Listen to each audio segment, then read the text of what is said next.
ارشاد فرماتا ہے الیوم نختم علی افواہہم وتکلمنا ایدیہم وتشہد ارجلہم بما کانوا یکسبون. آج کسی گواہ کی ضرورت نہیں ہے. آج جو زندگی کے آرام و آشائش کے لیے جو زندگی آپ کو دی یہ لہو و لعب میں گزارنے کے لیے نہیں دی بلکہ رب کی عبادت کے لیے دی ہے. ایک ایک لمحہ آپ کا قیمتی.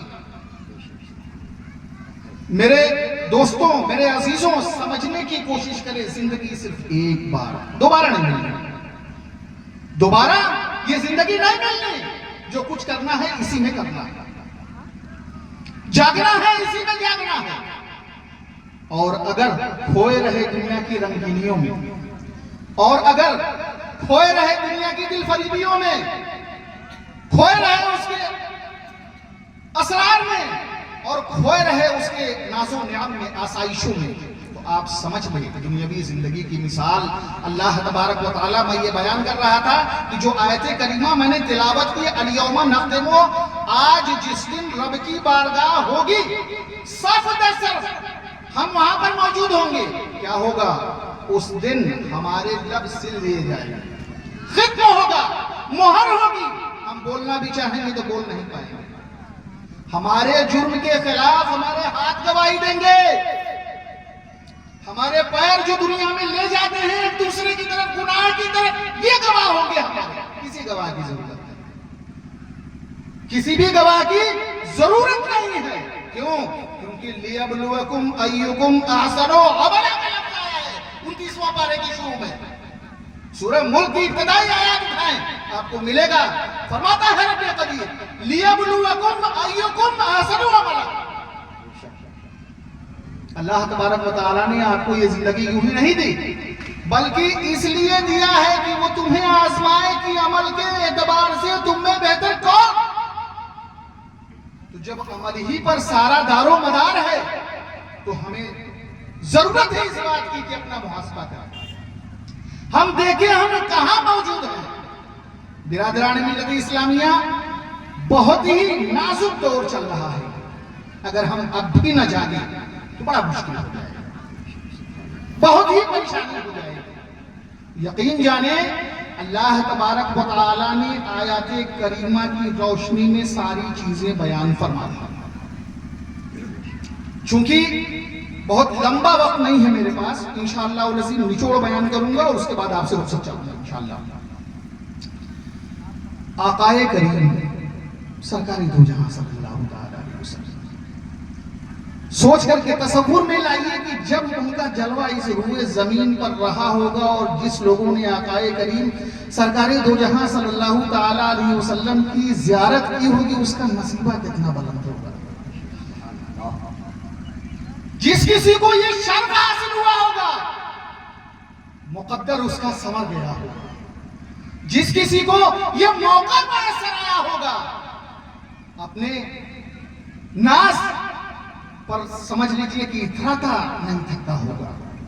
ایسے ہی لوگوں کے بارے میں جن کے بارے میں اللہ تبارک و تعالیٰ نے نبی کریم سرکار دو جہاں صلی اللہ تعالیٰ علیہ وسلم کے جانثار صحابہ کرام کے بارے میں سورہ محمد پارہ نمبر 36 میں بیان فرماتا ہے رضی اللہ عنہ ورضوا عنہ. بے شک سبحان اللہ. محمد رسول اللہ والذین معه اشداء علی الکفار رحماء بینہم تراہم رکعا سجدا یبتغون فضلا من اللہ ورضوانا. آپ سوچ کر کے دیکھیں برادران ملت اسلامیہ یہ چیز میں اس لیے بتا رہا ہوں کہ آپ یقین جانیں کہ یہ جو چیزیں ہیں آپ سوچئے کہ جن کو ہدایت ملنی ہوتی ہے اللہ تبارک و تعالیٰ کی جانب سے ہدایت مل جاتی ہے. اور کنڈیشن ہے کہ آپ کا دل بالکل صاف اور ستھرا ہونا چاہیے. دو چیزیں نہیں ہونی چاہیے کہ لوگوں کے سامنے الگ پیٹ پیچھے الگ کام الگ نہیں ہونا چاہیے. ایک چیز جو سب کے لیے یکساں ہو کیونکہ اللہ تبارک آپ کا دل کی صفائی آپ کو اپنے دل کی صفائی سب سے زیادہ لازمی طور سے ضروری ہے. کیوں ضروری ہے؟ اس لیے کہ اس میں رب بستا ہے.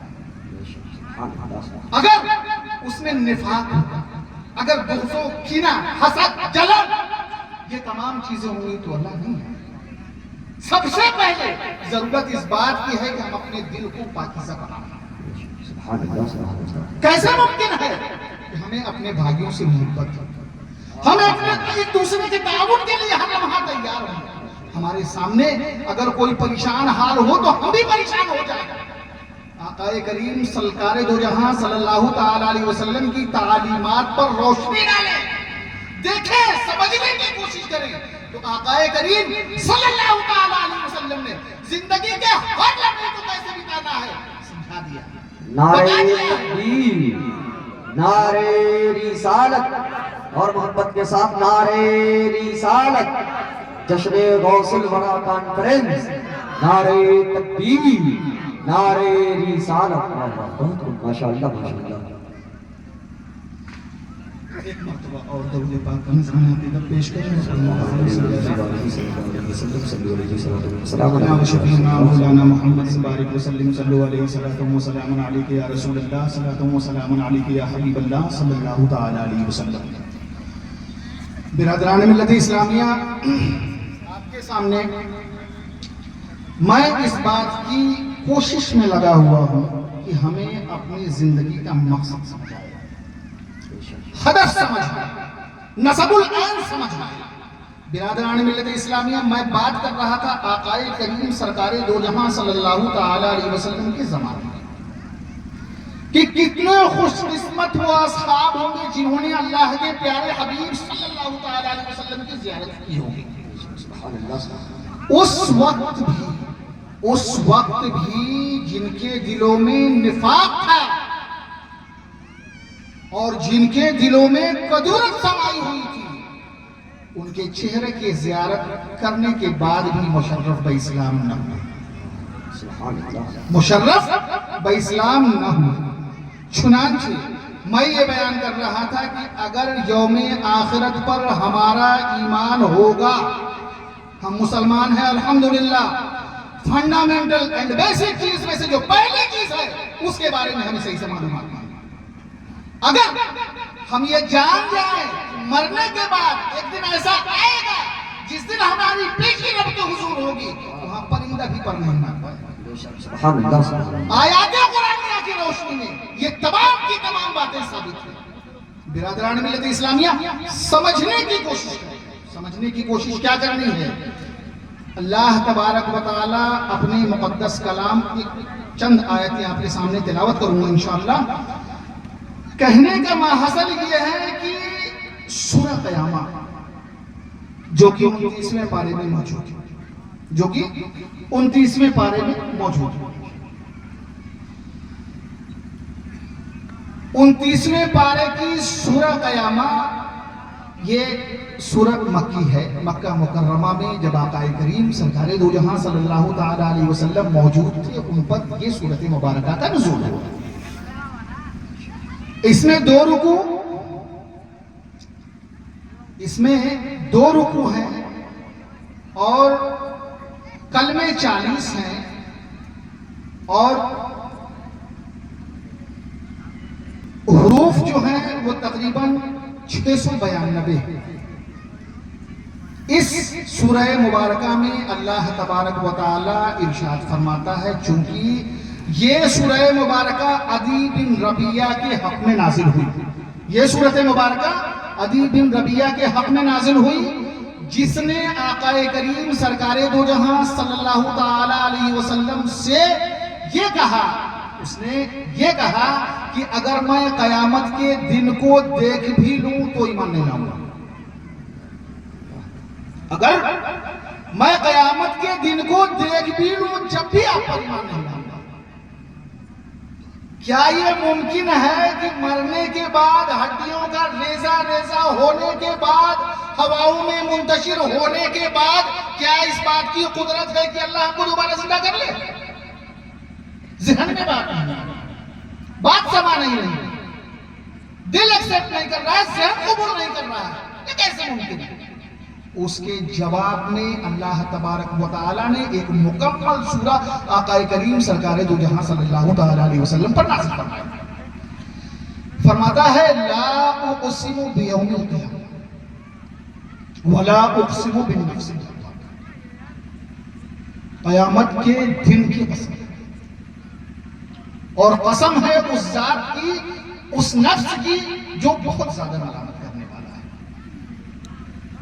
ولا اقسم بالنفس اللوامہ ایحسب الانسان ان لن نجمع عظامہ، کیا انسان کا یہ خیال ہے، کیا انسان کا یہ ماننا ہے، کیا انسان یہ سمجھتا ہے کہ ہم اس کو ہڈیوں کو دوبارہ نہیں جوڑیں گے؟